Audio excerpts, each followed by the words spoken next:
तो आप अभी देखेंगे स्क्रीन पे अपने टॉपिक है हमारा आज का डायरेक्टिंग। ठीक है, तो स्टाफिंग के बाद हमारा टॉपिक है डायरेक्टिंग। डायरेक्टिंग क्या होता है? देखो, सबसे पहले क्वेश्चन ये उठता है कि व्हाट इज डायरेक्टिंग। तो बेसिकली अगर आप देखेंगे तो डायरेक्टिंग का मतलब होता है एक ऐसा प्रोसेस जिसमें ह्यूमन रिसोर्सेज को हम लोग ऑब्जेक्टिव्स को अचीव करने के लिए एक्टिवेट करते हैं, यानी कि इसको अगर हम यूँ बोलें तो मूविंग इनटू एक्शन। ठीक है, इसके अंदर हम इंस्ट्रक्शंस देते हैं, गाइडेंस देते हैं, इंस्पायर करते हैं लोगों को कि काम को वो सही समय पे सही तरीके से कर। और ठीक है, तो डायरेक्टिंग आप देखेंगे हर जगह यूज होता है। It's a part of management. Management में डायरेक्टिंग किया जाता है। ठीक है, अब जैसे देखिए, अगर हम इसके डेफिनेशंस अलग अलग लोगों ने दिया हुआ है, तो अगर हम अलग अलग डेफिनेशंस पढ़ेंगे तो एक डेफिनेशन है जो सबसे ज्यादा पॉपुलर है definition. Directing is telling people what to do and seeing that they do it to the best of their ability. ये अर्नेस्ट डेल ने बोला है कि डायरेक्टिंग जो है, लोगों को बताना होता है कि उन्हें क्या करना है और आपको देखते रहना होता है कि क्या वो अपने एबिलिटी के अकॉर्डिंग काम को पूरा कर रहे हैं। That is known as directing. तो directing can be anything. Okay, it can be anything where people are telling something to do and looking that it is being done in a proper manner. ठीक है, अब देखो इसमें अलग अलग meaning ऐसे लिख सकते हो कि literally it means moving into action. अगर डायरेक्टिंग को हम सिंपल भाषा में बोलें तो कुछ भी ऐसा जो एक्शन को करता है, यानी कि जो काम कराता है। ठीक है, इट इज कंसर्न विथ। अब इसमें होता क्या है बेसिकली, इसमें देखिए इंस्ट्रक्टिंग किया जाता है, यानी इंस्ट्रक्शंस दिया जाता है। गाइडिंग किया जाता है, यानी गाइड किया जाता है कि ऐसे करो ऐसे करो। इंस्पायर किया जाता है, लोगों को इंस्पायर किया जाता है, यानी कि जो मैनेजमेंट है, कई बार देखोगे मैनेजर जो है अपने एम्प्लॉइज को इंस्पायर करता है, काम को करके दिखाता है खुद। तो वो उनसे इंस्पिरेशन मिलती है उनको। यूं भी कह सकता है कि मैं भी आपकी तरह पहले वर्कर के तौर पे आया और देखो धीरे धीरे प्रमोशन होते होते मैं आज मैनेजर बन गया। तो इससे क्या होता है, स्टूडेंट्स वर्कर्स जो है इंस्पायर होते हैं कि okay, we are also going to be one of, मतलब हम भी कभी मैनेजर बन सकते हैं। तो उससे इंस्पिरेशन मिलती है and they start working hard. तो कोई भी ऐसा काम जो इंस्ट्रक्ट करने का काम करता हो, गाइड करता हो, इंस्पायर करता हो लोगों को, तो उसे हम डायरेक्टिंग कहेंगे। ठीक है, ये एक ऐसा प्रोसेस है, देखो थर्ड वाले में लिखा हुआ है मैंने कि it is a process of integrating people with organization to ensure. ये एक ऐसा प्रोसेस है जिसमें इंटीग्रेट किया जाता है लोगों को, मतलब लोगों को एकजुट किया जाता है जिससे कि वो अपने ऑब्जेक्टिव्स को पूरा कर पाए, यानी ऑर्गेनाइजेशन का जो भी ऑब्जेक्टिव होगा उसको पूरा किया जा सके। It leads to, it leads मतलब ये लीड करने में मदद करता है, सुपरवाइज करने में मदद करता है, मोटिवेट करने में मदद करता है, कम्युनिकेट करने में मदद करता है। ठीक है, तो आप देखेंगे इस तरह से हम लोग इनको इस तरह से करते हैं। ठीक है स्टूडेंट्स। Yes sir. हाँ, अब आप सोचेंगे कि ये सर ने फुटबॉल का क्यों क्लिपिंग रखा हुआ है। तो देखो, जैसे कि हमने पढ़ा हुआ है कि मैनेजमेंट के अंदर तो मैनेजमेंट के अंदर मैनेजमेंट स्पोर्ट्स में भी होता है, हर जगह मैनेजमेंट अवेलेबल है। तो क्या स्पोर्ट्स में भी मैनेजमेंट होगा? बिल्कुल होगा। क्या इसमें भी डायरेक्टिंग होगी? 100% डायरेक्टिंग होगी। तो आप देखिए, ये फुटबॉल की कुछ खास प्लेयर्स लिए हैं मैंने। ठीक है, ये कौन है, कौन बताएगा? अभी अभी यूरो कप हुआ। आप, खैर ये यूरो कप में ये प्लेयर तो नहीं खेला था, बट आप जानते होंगे कौन है। Neymar junior. बिल्कुल सही। ब्राजील की टीम का प्लेयर है, one of the popular players. ठीक है, और ये तो नाम ही दिख रहा है आपको, क्रिस्टियानो रोनाल्डो। ये 10 नंबर की जर्सी में। Lionel Messi. बहुत बढ़िया। कहाँ के लिए खेलता है? अभी अभी इसने वर्ल्ड कप जितवाया है। कौन से देश के लिए खेलता है? सर ब्रा- अर्जेंटीना। अर्जेंटीना। अभी मैच हुआ था ना अर्जेंटीना और ब्राजील का, तो ये दोनों प्लेयर खेले थे, नेमार जूनियर और ये भी, है ना।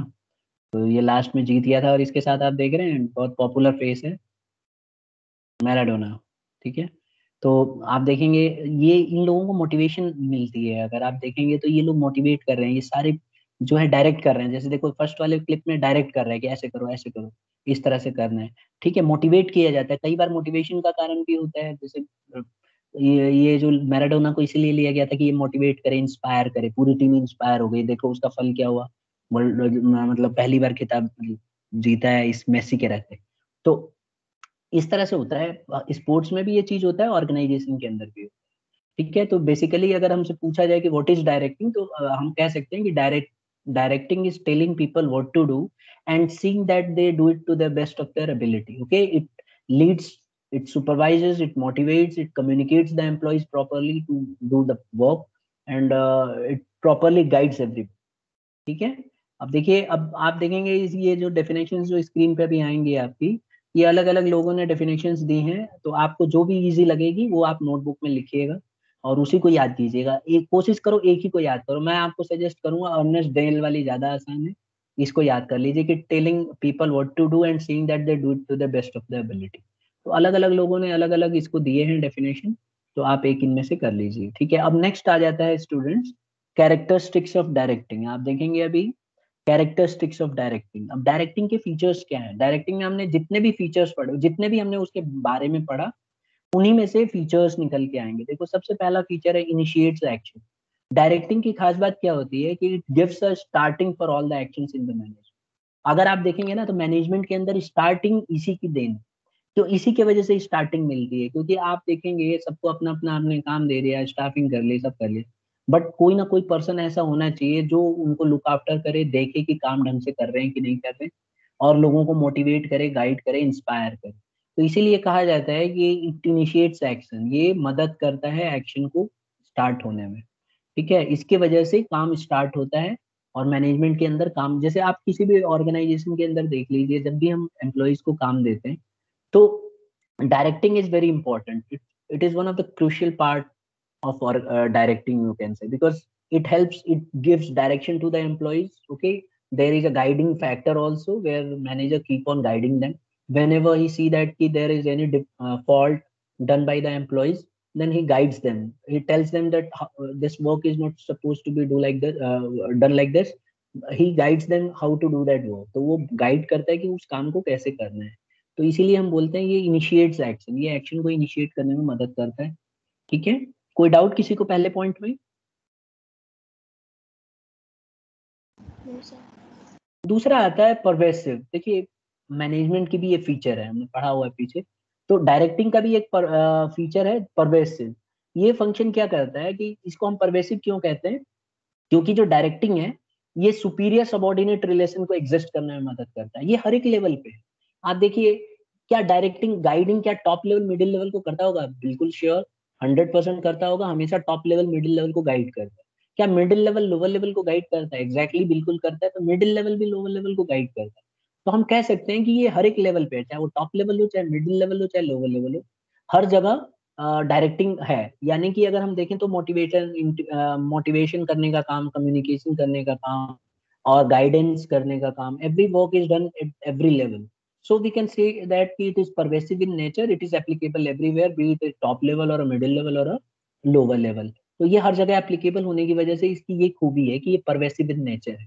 तो आप ध्यान रखिएगा कि डायरेक्टिंग जो है परवेसिव है, ये हर एक लेवल्स ऑफ मैनेजमेंट पे यूज होता है। फिर तीसरा इसका फीचर ये है कि ये कंटिन्यूअस प्रोसेस। देखें आप यहाँ पे, डायरेक्टिंग जो है ना, ये कंटिन्यूअस प्रोसेस है। पूरे लाइफ में, जब ऑर्गेनाइजेशन की जो पूरी लाइफ होती है, पूरे लाइफ में चलता रहता है। ऐसा नहीं है कि आपने एक बार गाइड कर दिया और मोटिवेट कर दिया तो आपका काम खत्म हो गया। इट कीप्स ऑन वर्किंग, मतलब ये चलता रहेगा, चलता रहेगा, you don't have to stop. तो कंटिन्यूअस प्रोसेस है, it is a continuous process and it is carried out throughout the life. तो ऑर्गेनाइजेशन के पूरे लाइफ में ये चलता रहेगा। And therefore you can say that कि ये कंटिन्यूअस प्रोसेस है, ये कभी खत्म नहीं होगा। Is it clear to everybody? Yes, sir. Okay, तो ये कंटिन्यूअस प्रोसेस है स्टूडेंट्स। ये अब बस आप इसको ऐसे लिख देना कि जब ऑर्गेनाइजेशन स्टार्ट होती है और जब तक ऑर्गेनाइजेशन चलती है, हमेशा डायरेक्टिंग चलता है। अब जैसे आपने कोई प्लान बनाया, वो प्लान अचीव हो गया, तो ऐसा थोड़ी ना है कि अगली बार हम गाइड करना बंद कर देंगे, कम्युनिकेट करना बंद कर देंगे। आगे भी तो हम लोग उसी प्रोसेस को कंटिन्यू करेंगे। तो इसीलिए कहा जाता है कि डायरेक्टिंग जो है कंटिन्यूअस प्रोसेस है, और ऑर्गेनाइजेशन के लाइफ टाइम तक ये चलता रहेगा कंटिन्यूअसली। तो इसीलिए ये कंटिन्यूअस प्रोसेस। फिर एक और पॉइंट है flows from top to bottom. देखो, one of the characteristics of directing is कि ये फ्लो करता है टॉप से बॉटम तक। ठीक है, मतलब अगर आप देखेंगे तो ये टॉप लेवल पे भी है, होता है, मिडिल पे भी होता है, लोअर पे भी होता है। तो implies that managers can direct the subordinates. तो इससे ये समझ में आता है कि हमेशा आप देखेंगे जो भी मोटिवेशन, अब जैसे मान लो इंस्पिरेशन देनी है, तो इंस्पायर हमेशा टॉप लेवल वाला एम्प्लॉय ही लोअर लेवल वाले को करेगा ना। जैसे कि वो पहले से अचीव कर चुका है, तभी तो वो मोटिवेट करेगा उसको, और तभी जाके इंस्पायर भी करेगा। तो यहाँ पे यही बताया गया है कि ये हमेशा टॉप लेवल से लोअर लेवल तक जाता है, यानी कि ये टॉप से बॉटम की तरफ फ्लो करता है। जैसे हमेशा अथॉरिटी आप देखेंगे, आप मतलब जैसे इसमें क्या होता है, जैसे ये आप देखेंगे यहाँ पे ये है, तो ये अपने नीचे के जो सबॉर्डिनेट्स हैं इनको मोटिवेट कर सकता है, कम्युनिकेट करेगा, इंस्पायर करेगा। इसी तरह से ये लोग नीचे इंस्पायर करेंगे। तो यहाँ पे हम कह सकते हैं कि ये हमेशा टॉप से बॉटम पे फ्लो करता है, directing. Is it clear? Yes, sir. जैसे जैसे मान लीजिए इंस्ट्रक्शंस देनी है, सपोज करो इंस्ट्रक्शंस देनी है, तो इंस्ट्रक्शन हमेशा टॉप लेवल जो टॉप मैनेजर है वही तो अपने सबॉर्डिनेट को देगा। ऐसा कभी हो नहीं सकता कि सबॉर्डिनेट उसको इंस्ट्रक्शन देने लगे। तो यही चीज इसमें बताई गई है कि हमेशा टॉप से बॉटम की तरफ चलता है डायरेक्टिंग, क्योंकि डायरेक्टिंग के अंदर एक आता है इंस्ट्रक्शंस, गाइडेंस, मोटिवेशन, इंस्पिरेशन। तो यहाँ पे जो है, अगर आप देखोगे इंस्ट्रक्शंस हमेशा टॉप लेवल ही देता है अपने सबॉर्डिनेट्स को, तो इसीलिए हम कह सकते हैं कि it flows from top to bottom. मेरे ख्याल से ये 4 पॉइंट एकदम क्लियर हो गए होंगे सभी को। Yes, sir. फिर एक और आता है point, one of the characteristics of directing is human element. देखो डायरेक्टिंग जो है ना, ये ह्यूमन एलिमेंट है, it is concern with human being in the organization. हमेशा आप ना कभी भी डायरेक्टिंग ह्यूमन बीइंग को ही कर सकते हो, मशीन्स को नहीं कर सकते। अब याद करो डेफिनेशन क्या थी टेल वाली, क्या थी कि it is a process where telling people what to do and seeing that they do to the best of their ability. तो लोगों को बताना है कि क्या करना है और देखते रहना है कि वो कैसे करते हैं। तो आप मशीन्स को थोड़ी ना बताएंगे कि क्या करना है, मशीन से तो आपको खुद ही करना पड़ेगा, they are not living being. तो हमेशा आप देखेंगे जो डायरेक्टिंग होता है वो हमेशा ह्यूमन एलिमेंट्स के साथ ही इन्वॉल्व होता है। अब हम देखते हैं उसके मीनिंग में हमने पढ़ा था कि ये इंस्पायर करता है, तो हम मशीन को कभी इंस्पायर थोड़ी ना कर सकते, हम हमेशा ह्यूमन बीइंग को ही तो इंस्पायर करेंगे। तो इसीलिए ह्यूमन एलिमेंट इन्वॉल्व होगा। मोटिवेट, मोटिवेट भी हम ह्यूमन एलिमेंट को ही कर सकते हैं ना, कभी भी आप ह्यूमन बीइंग को मोटिवेट करो, कभी मशीन को थोड़ी ना मोटिवेट करोगे कि ऐसे मशीन को जाके बोलोगे कि ऐसे चलोगे तो भाई बहुत बढ़िया काम होगा बिजनेस में, ये है वो। मशीन को क्या लेना देना है, वो तो नॉन लिविंग थिंग है। तो इसीलिए अगर आप देखेंगे डायरेक्टिंग के अंदर सारा चीज जो है ह्यूमन बीइंग से बिलोंग करता है, चाहे वो इंस्पिरेशन की बात हो, चाहे मोटिवेशन की बात हो, ठीक है, चाहे इंस्ट्रक्शंस की बात हो। इंस्ट्रक्शंस भी आप देते हो तो ह्यूमन बीइंग को ही दे सकते हो, मशीन्स को नहीं दे सकते। चाहे वो गाइडेंस की बात हो, गाइड भी आप ह्यूमन बीइंग को ही करते हो। तो ये सारे के सारे जो पॉइंट्स हैं स्टूडेंट्स, ये सारे के सारे पॉइंट हमें ये बताते हैं कि हम यहाँ पे एक तरह से ह्यूमन बीइंग को, ह्यूमन एलिमेंट को डील करते हैं। आई होप क्लियर हो गया होगा सबको ये पॉइंट। Yes, sir. तो यही थे कैरेक्टरिस्टिक्स हमारे डायरेक्टिंग के। There are 5 main characteristics of directing. Okay, तो एक बार मैं जल्दी जल्दी इसको रिकैपिचुलेट कर देता हूँ फटाफट। सबसे पहले हमने डायरेक्टिंग का मीनिंग पढ़ा, एक बार दिखा देता हूँ आपको मीनिंग। हमने कई सारे पढ़े, लेकिन मैं आपको सजेस्ट करूंगा कि ये वाली मीनिंग आप पढ़े। क्या? Directing is telling people what to do and seeing that they do it to the best of their ability. Directing कोई भी ऐसा प्रोसेस हो सकता है जिसमें लोगों को हमें बताना होता है कि उन्हें क्या करना है, और देखते रहना है कि वो कैसे करेंगे। ठीक है, तो ये चीज है इसमें। अब यहाँ पे आप देखेंगे इसका मतलब होता है मूविंग इनटू एक्शन। फिर हमने पढ़ा कि इसमें इंस्ट्रक्शंस दिया जाता है, गाइडेंस दी जाती है, इंस्पायर किया जाता है। फिर हमने पढ़ा इसमें इंटीग्रेट किया जाता है लोगों को, ये इंश्योर किया जाता है कि काम ढंग से पूरा हो जाए, और ये सुपरवाइज करने में मदद करता है। तो अब प्रॉपरली एम्प्लॉइज से काम भी पूरा कराता है। फिर हमने कैरेक्टरिस्टिक्स पढ़ा, तो इसमें सबसे पहले हमने पढ़ा यहाँ पे इनिशिएट्स एक्शन। अगर आप देखो इनिशिएट्स एक्शन में हमने क्या पढ़ा कि ये एक्शन मतलब इसके वजह से काम स्टार्ट हो जाता है, तो एक स्टार्ट देने में मदद करता है डायरेक्टिंग, क्योंकि यही है जिसके अंदर हम गाइडेंस करते हैं, मोटिवेट करते हैं, इंस्पायर करते हैं। फिर हमने पढ़ा परवेसिव। परवेसिव में हमने स्टूडेंट्स पढ़ा कि ये हर जगह एप्लीकेबल है, चाहे वो टॉप लेवल हो, चाहे मिडिल लेवल हो, चाहे लोअर लेवल हो, हर जगह ये एप्लीकेबल है। क्योंकि जो डायरेक्शन, जो मोटिवेशन मिलता है वो टॉप से मिडिल को मिलता है, मिडिल से लोअर को मिलता है। तो इसी तरह से इंस्ट्रक्शंस भी इसी तरह से चलती हैं। तो ये pervasive in nature, applicable everywhere. फिर हमने अगले वाले पॉइंट में पढ़ा कि ये कंटिन्यूअस है, मतलब जब से ऑर्गेनाइजेशन स्टार्ट होती है और उसके एंड तक चलता रहता है, कभी भी डायरेक्टिंग खत्म नहीं होगा, हर समय हमें मोटिवेट करते रहना पड़ता है, इंस्ट्रक्शन देते रहना पड़ता है। फिर हमने पढ़ा कि टॉप लेवल से लोअर लेवल की तरफ जाता है, कोई भी ऑर्डर आप इंस्ट्रक्शंस देंगे, मोटिवेशन देंगे, इंस्पिरेशन देंगे, तो हमेशा टॉप से बॉटम की तरफ ही जाता है। तो इसीलिए हमेशा टॉप से बॉटम की तरफ फ्लो करता है। फिर हमने पढ़ा ह्यूमन एलिमेंट, जो भी डायरेक्टिंग है उसके अंदर ह्यूमन एलिमेंट का इन्वॉल्व होता है। हमेशा हम इंस्पिरेशन, डायरेक्शन, गाइडेंस हमेशा ह्यूमन बीइंग को ही दे सकते हैं, मशीन्स को नहीं दे सकते। तो इसीलिए it always deals with human element. I hope यहाँ तक क्लियर हो गया होगा। किसी को कोई जरा सा भी डाउट है तो देखे ना, आज आई एम वेटिंग। पूछना है? एनीबडी? सो मुझे लगता है कि अब कोई डाउट नहीं है इसमें, अच्छी बात है। अब हम आ जाते हैं इम्पोर्टेंस में, मतलब डायरेक्टिंग का होना क्यों इम्पोर्टेंट है, क्यों डायरेक्टिंग का होना बहुत जरूरी है, डायरेक्टिंग क्यों होना चाहिए, ये हम पढ़ेंगे अभी। देखिए, डायरेक्टिंग होने की कई वजह है। एक तो सबसे पहली वजह वही है ह्यूमन एलिमेंट, जो हमने फीचर में पढ़ा। देखो क्या होता है कि कई बार क्या होता है ना, इंडिविजुअल्स को ना आपको मोटिवेट करना पड़ता है। मतलब अगर आप देखो, किसी को भी गाइड करते हो या आप इंस्पायर करते हो, तो हमेशा ऑर्गेनाइजेशन, कोई भी ऐसी ऑर्गेनाइजेशन आपको नहीं मिलेगी जो खाली मशीन से काम करती हो। हर एक ऑर्गेनाइजेशन में आपको एम्प्लॉयज मिलेंगे ही मिलेंगे। तो ये बहुत ही अपने आप में एक इम्पॉर्टेंट हो जाता है कि आप अच्छे से मोटिवेट कर पाओ। ठीक है, तो इसलिए डायरेक्टिंग बहुत इंपॉर्टेंट हो जाता है, क्योंकि ह्यूमन बीइंग को डील करना is not a simple job. I would like to tell you कि ह्यूमन बीइंग को डील करना आसान काम नहीं है। और ये आप खुद ही सोच के देखो, क्लास में भी देख लो, हर एक बच्चा का अपना व्यू होता है कोई भी चीज को सोचने का। तो उसको डील करना बहुत कॉम्प्लिकेटेड है। कई बार क्या होता है, क्लास में पढ़ाते समय एक बच्चे को बोल दो बेटा डिस्टरबेंस नहीं करना है, बहुत इंपॉर्टेंट चीज डिस्कस हो रही है, तो बच्चा तुरंत समझ जाता है। लेकिन आपको एक दो ऐसे भी बच्चे मिलेंगे जो बिल्कुल भी नहीं मानते, तो उनको भी आपको मोटिवेट करना पड़ेगा, गाइड करना पड़ेगा, उनको इंस्पायर करना पड़ेगा कि ऐसे करने से आप आगे फ्यूचर में अच्छा करोगे। तो जब वो आप उनको गाइड करोगे, इंस्पायर करोगे, मोटिवेट करोगे, तभी जाके वो आपकी बात को मानेंगे। तो ह्यूमन बीइंग के साथ यही है कि डायरेक्टिंग की मदद से हम क्या करते हैं, मैनेजमेंट जो क्या करता है बड़ी बड़ी ऑर्गेनाइजेशन में, वो इंडिविजुअल्स को मोटिवेट कर देता है, और आप देखेंगे इंडिविजुअल्स अपने पूरा एफर्ट डाल देते हैं काम को अचीव करने में। तो यही इंपॉर्टेंट है, डायरेक्टिंग का होना इसीलिए बहुत जरूरी है।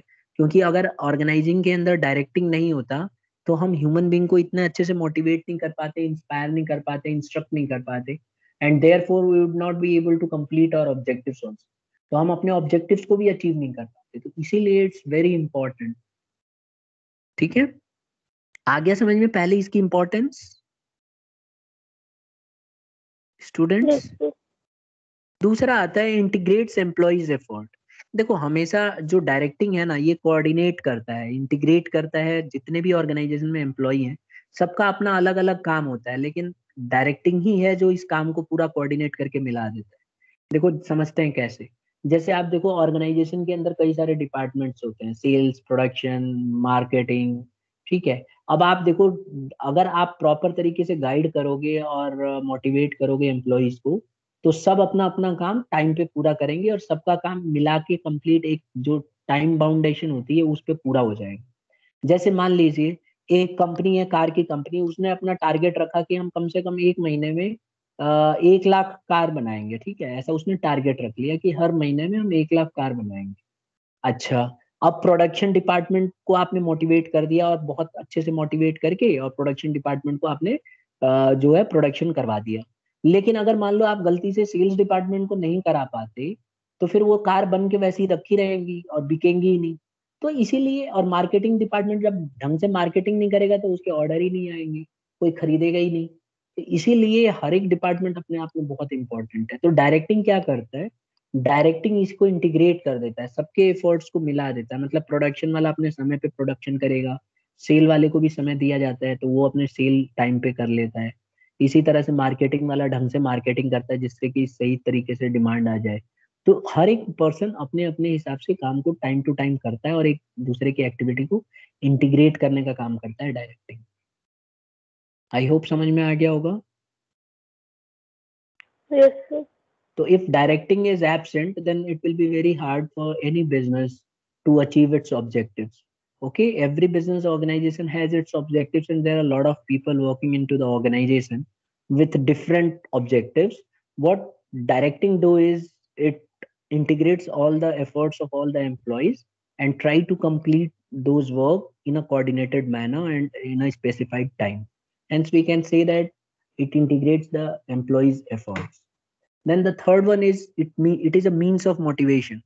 See, if you are giving a proper direction, or properly you are directing properly, then employees are motivated. अगर आप proper तरीके से directing करेंगे ना, तो employees एकदम सही तरीके से motivate हो जाते हैं, और अपना काफी योगदान देते हैं। The contribution of those employees increases automatically. तो वो अब ऑटोमेटिकली वो इंक्रीज हो जाएगा। तो प्रॉपर डायरेक्शन से एम्प्लॉयज को मोटिवेशन मिलती है, और वो अपना मैक्सिमम एफर्ट्स लगा सकते हैं। तो इसीलिए ये इम्पोर्टेंट है, डायरेक्टिंग इसीलिए इम्पोर्टेंट है क्योंकि ये एक मीन्स ऑफ मोटिवेशन है, यानी कि इसके वजह से ऑर्गेनाइजेशन के अंदर एम्प्लॉयज जो है हाईली मोटिवेटेड हो जाते हैं और वो काम को ढंग से करते हैं। आप देखेंगे जितनी भी बड़ी बड़ी कंपनियां हैं उनके employees they are highly motivated. The reason behind that is there is a proper direction.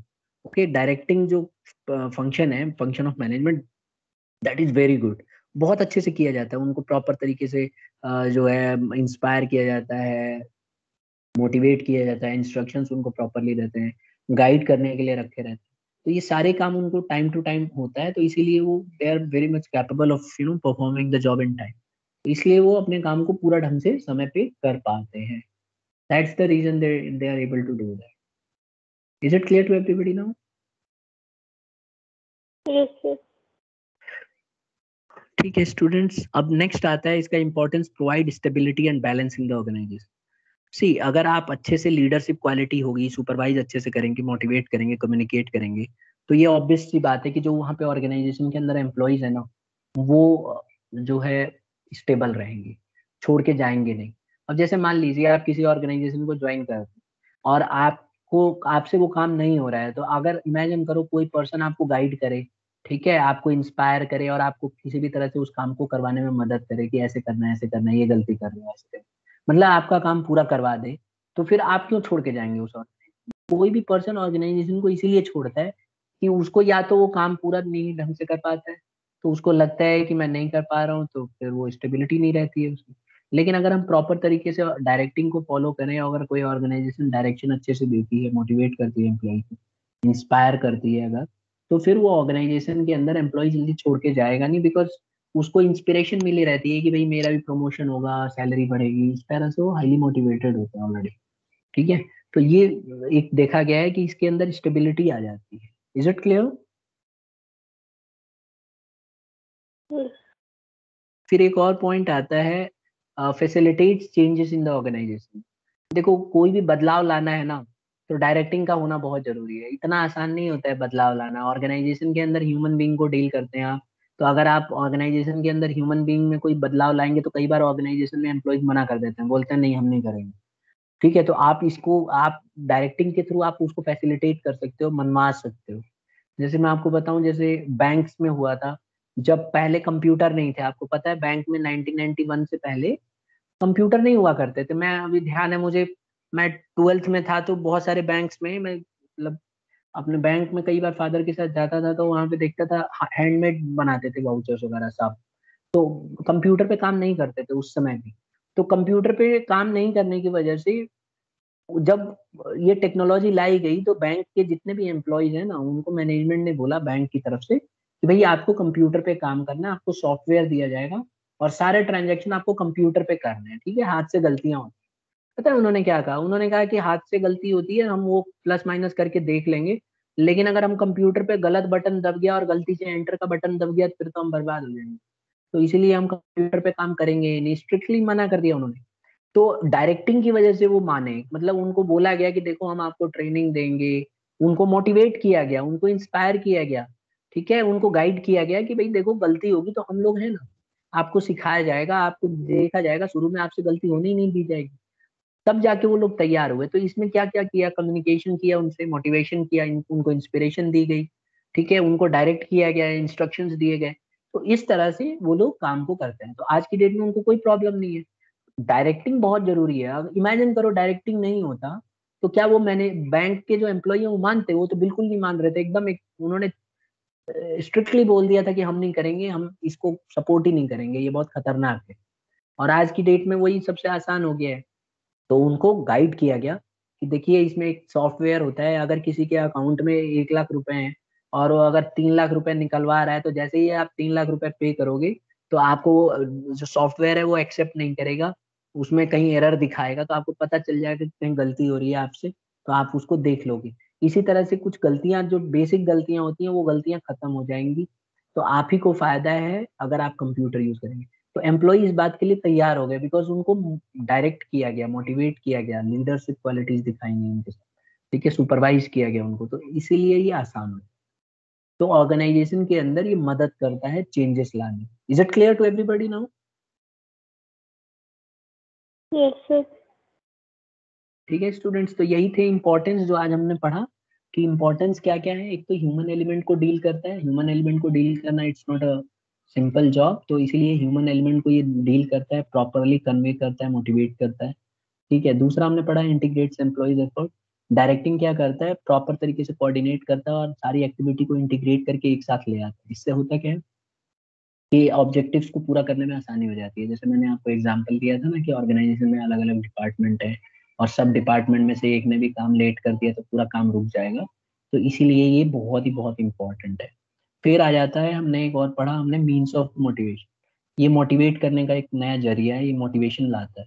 Proper directing अगर किया जाए तो एम्प्लॉयज हाईली मोटिवेट हो जाते हैं और अपना मैक्सिमम कंट्रीब्यूशन देने के लिए तैयार हो जाते हैं।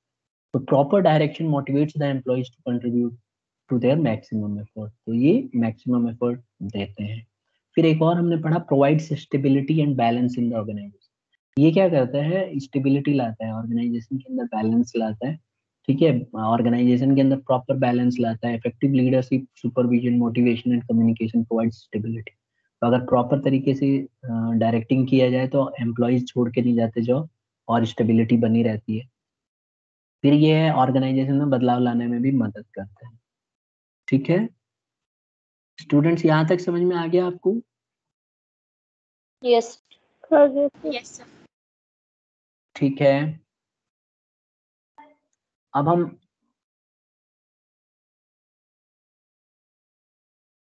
स्टूडेंट्स, आवाज आ रही है क्या बैकग्राउंड में?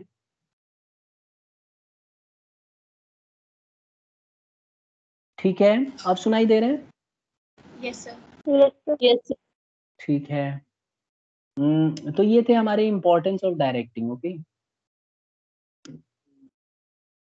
इतना ही हमें करना है आज। ठीक है, मैं चाहता हूँ कि आप पहले ये दो जो है कंसेप्ट, एक तो फीचर्स इसके लिख लें और एक इम्पोर्टेंस इसके लिख लें।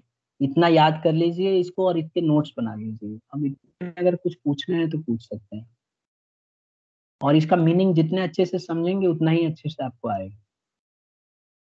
इस स्लाइड में आपको सेंड कर दूंगा। ठीक है, इसको अच्छे से देख लीजिएगा और इसी की तरह से बना लीजिएगा। अब किसी को कुछ पूछना है तो बताएं।